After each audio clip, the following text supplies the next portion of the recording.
Hello everyone, SirMonkeySuit here, back again with Mob Psycho 100. We're on episode 7 and I thought today I'd go for the glasses, more sophisticated look. This will be the first time you've ever seen me with these on. Fucking a long time ago actually. I got these when I was in high school, so you're talking like a good 8 years ago, like probably 9 actually. And yeah, like basically they're not reading glasses or anything like that, but they do help me see like a lot clearer. So yeah, I just thought I'd fucking try them on because I haven't had them on for ages. I haven't worn them for ages, so I thought I'd put them on. So yeah, let me know if these are your cup of tea. If you think I look sophisticated and intelligent. But yeah, we'll go with it. We'll go with it. If by the time this comes out, like goes out to the public, because obviously I'm recording this like well in advance for like exclusive members on Patreon, that I may have decided to go with this look in like other videos that have come up before this one, but this is the first time I'm legitimately wearing them recording a video. So but yeah, so yeah, in the last couple episodes I made it clear that those were like the sort of well, episode 5 in particular was like my favorite episode of Mob Psycho, because it started introducing a lot of like a lot of interesting sort of character development, and made it a lot more of a sort of they're introducing some more serious themes into it, which I really like. For me, I think that's just how comedy. I feel like comedy is more apparent when you're able to pair it with serious moments. You know, so I think that's where this show will really shine, and that, well, it was evident from episode 5.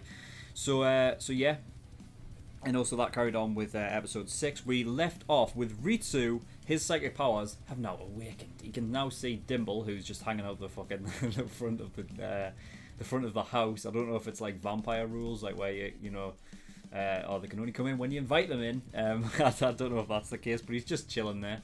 And Ritsu can see him now, so his powers have awakened. I don't know if there was anything in particular that allowed it to awaken in him, or if it was just dormant and it could have come at any time. I don't know.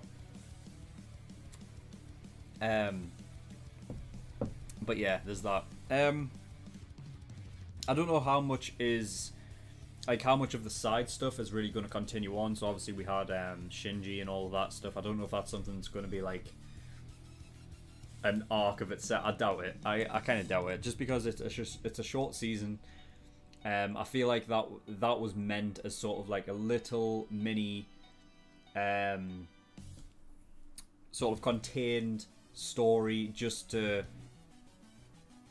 progress Ritsu's character. So yeah, we'll see what happens anyway. So yeah, other than that, obviously, yeah, I think that's pretty much it. I don't think we really need to go into anything else. You know, we'll obviously have Ritsu be a part of that sort of weird group of psychic kids that had psychic powers, but they weren't anything special. But it's interesting the sort of the different sort of branches of being a psychic that they're sort of telling us about, because I thought it was just contained like all in one thing, but no, apparently there's like different, you know, different types of, you know, like obviously the pyrokinetic one, the fucking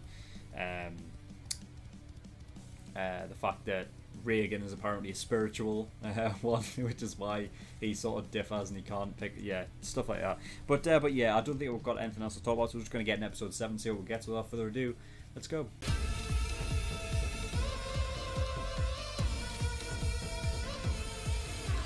Okay, episode 7 of Mob Psycho 100. What is Ritsu doing? You see, I'm trying to look at it as like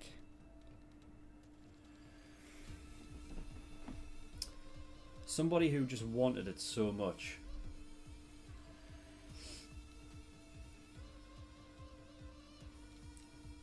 that maybe he's just not a good person, like, at all. You know what I mean? Because if you're like,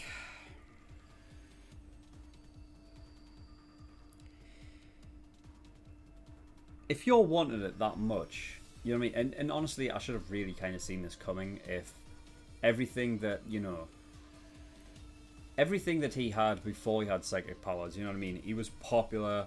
He was I think he was athletic as well, wasn't he? And he had the brains as well. So he was very smart. And yet he wanted more. I kind of should have seen this coming. The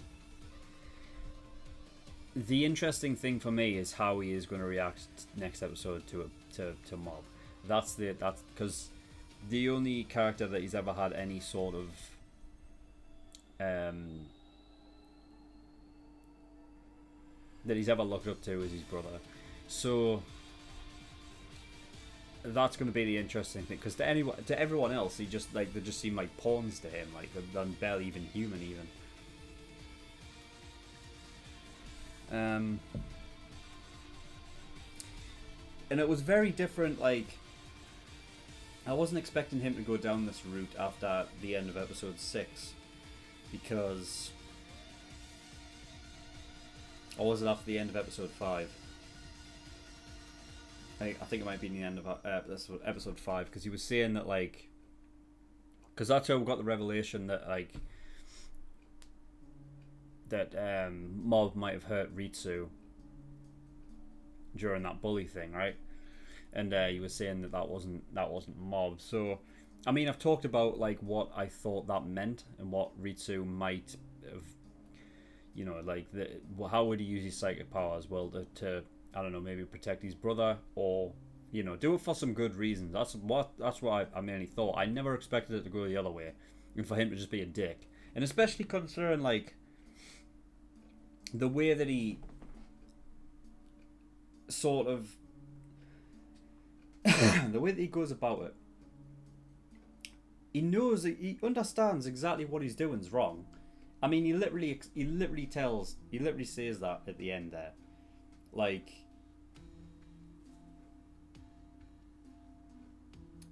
and yet he just continues, and he's fine with it. At first, I thought earlier on in the episode, I was like, Ritsu's continuing to do it because it gives him power, because that's what gives him power. I mean, that's the only thing I can really gather is like why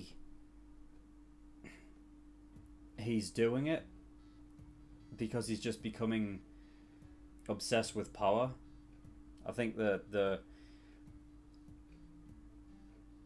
when it was continuing on, like, earlier on in the episode with Shinji and whatnot, and it specifically focused on Shinji, and they were talking like it was like the narration was like talking about how they sort of got swept up and, you know, overcame with, like, you know, this power that they've you know, they've obtained, but it was focusing on Shinji. I think more it's supposed to be about Ritsu, really.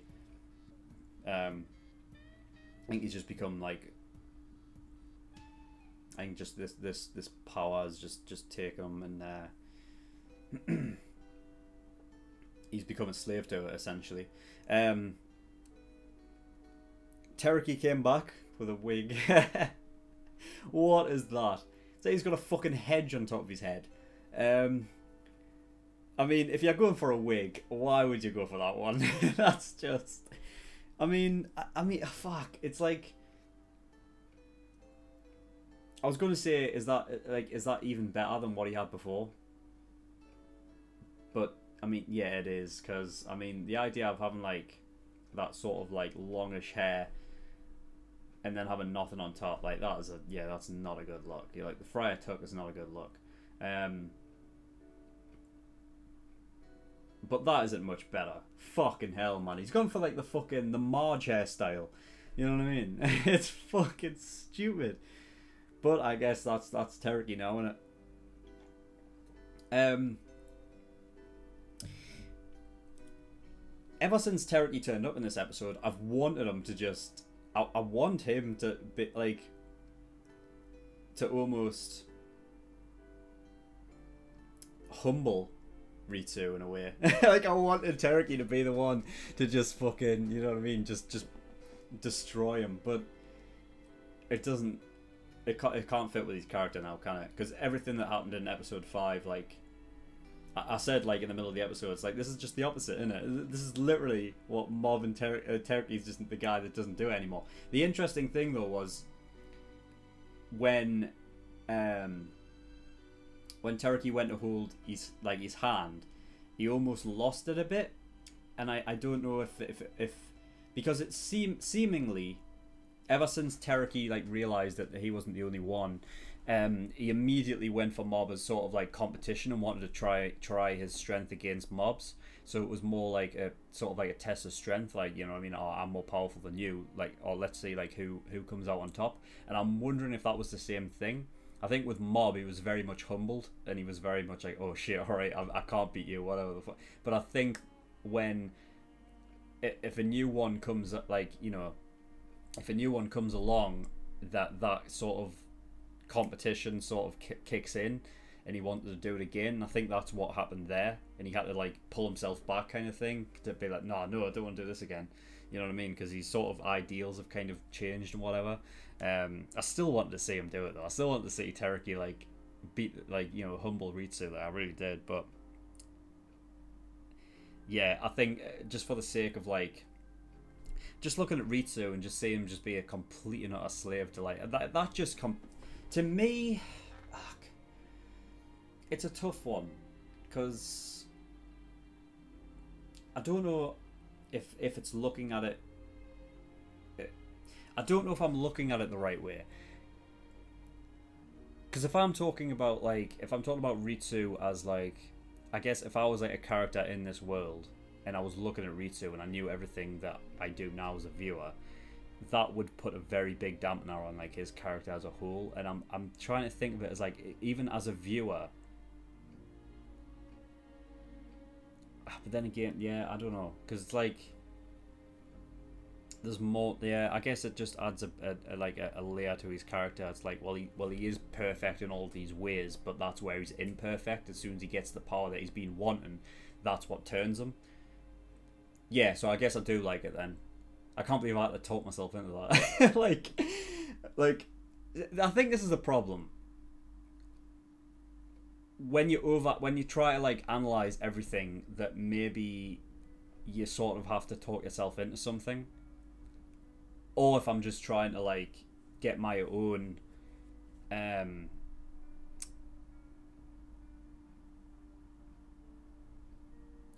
do you know when, like, if there's like a you know, like a piece of art, it doesn't have to be anything in particular, but like even like, I don't know, just a painting, right? Somebody's, you know, some major painter's painted a painting,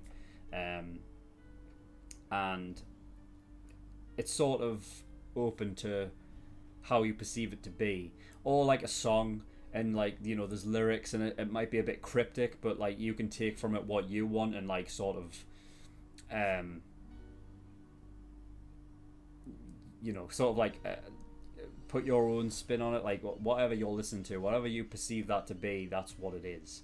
And I think, well, that's the main reason why art is such a great medium, is like, you know, you can kind of just take what it is, and whatever you get from it, that's what it is. It doesn't always have to be like sort of just literal and on the tongue, but yeah, I think being sort of over analytical about something maybe just sort of should dampen something that doesn't need to be dampened. Like, I think it works specifically for a lot of the shows that I've reacted to, like Attack on Titan and Code Geass come to mind, and Fate, you know, is doing that right now for me, where like you can sort of delve deep into every detail, and it's, you know, it doesn't lose any merit because of that. Whereas I feel like with this, if I dive too deep, maybe I'm just kind of going down a rabbit hole of like, it's pointless. I'm trying to take too much from it, but yeah.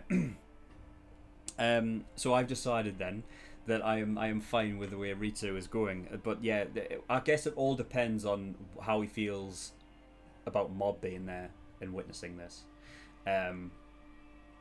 That will ultimately depend on, yeah, what I think about it. So White Tea Poison is Mob's nickname. That's the rumor that's going around, because he's the one that beat be Teriki and whatnot, which is a big fucking deal apparently. There is a bunch of schools. We're not talking just fucking salt and black vinegar.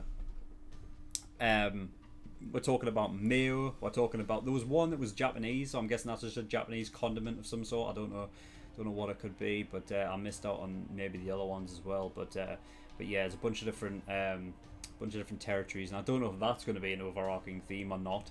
You see, that's the problem, is that I don't know like how much carries on. You know what I mean? I don't know how much actually, you know, involves itself in the overarching story or whatnot, or they're just tools to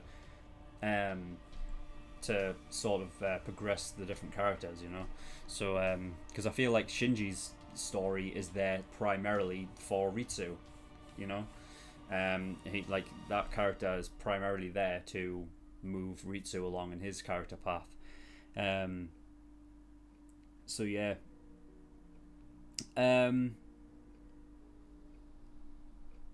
I like the sort of the idea that Ritsu using his powers is very it's almost too much focus, like, to him, because he hasn't had this power, he sort of thinks that it's sort of like that he sort of improvises on how he thinks it would work. So looking at a spoon and just focusing on it really hard is how it works, when in reality it doesn't. I like the fact that he was using the one spoon and it didn't show it, which that's what confused me, because I thought, like, my thought process was he has his power, but the power only works on objects that he's actually not focusing on, because he doesn't know how to control it. So I would have liked to have seen like the spoon that he was actually trying to, and if it remained. I mean, we know, like, from episode 6 when he was focusing on it, it wasn't working. But then, like, when it turned away and it was just focusing on his mind, he was like getting angry or whatever the fuck. Then it you know. So I think that is what they're portraying there, as the idea that, like, he can't, well, obviously he can't control it, but that it's what he doesn't focus on. So yeah. So Dimple is like sort of possessing him, but can't possess him to the point where he can completely take over. But he can focus the sort of the energy, the power that Ritsu has inside him, like controlling the output. Because him by himself can't do it. So yeah, the vase scene, or like the saleswoman and salesman that were trying to sell Mob the vase. I love Reagan. How he just comes in and just realizes it's a con straight away, so he can pick it, like, so he knows, and then immediately just outcons them. It's just great, isn't it? Oh my god! Like, how the fuck do you, like? They must have just been like, what? What do you mean, like? Because he was going so far as to be like, oh, your breast stinks. Alright, that's 1,000,000 cheers. You know what I mean? Ridiculous. But it was what happened at the end which was interesting, which was, I think Reagan has a power, you know. I think he also has a power, and he doesn't know how to work it either. So, I don't know. You see, because when I look at Reagan, obviously, like, he's my favourite character. Teriki is coming close now. But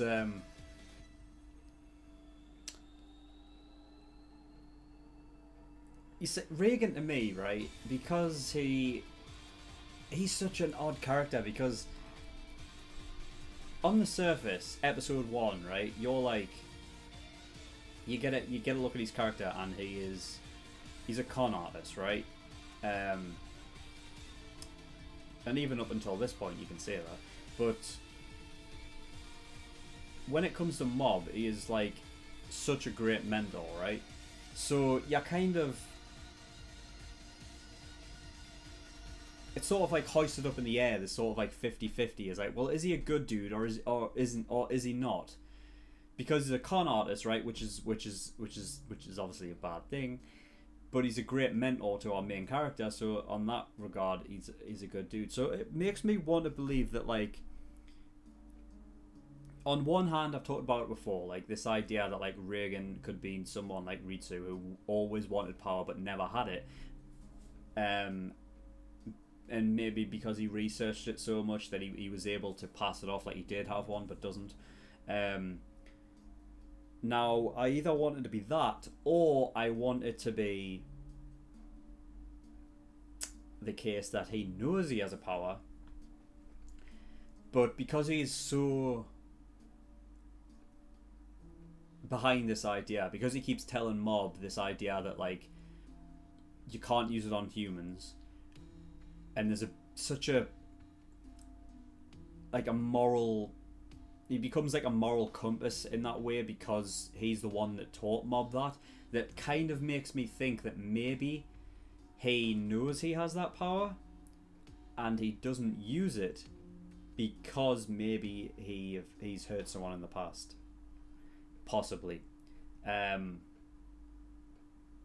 would like for that to be the case, because I think, you know what I mean, I think for Reagan, who's someone who seemingly has like, well, to say that there's nothing much, like there's not much about him is wrong, because, you know, I've just literally posted up those two things. He's a con artist, but he's also a great mentor. But like, Reagan has the he has the capability to be like the most,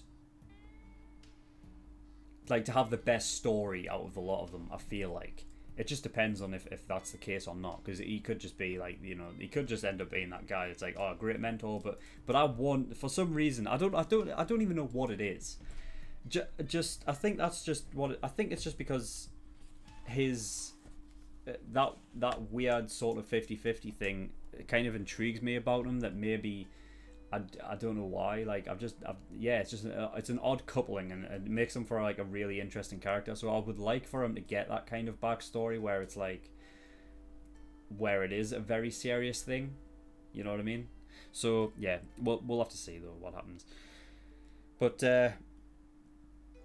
yeah, that is all. So thank you everyone for watching. In the description below I have links to certain things. One is a Discord.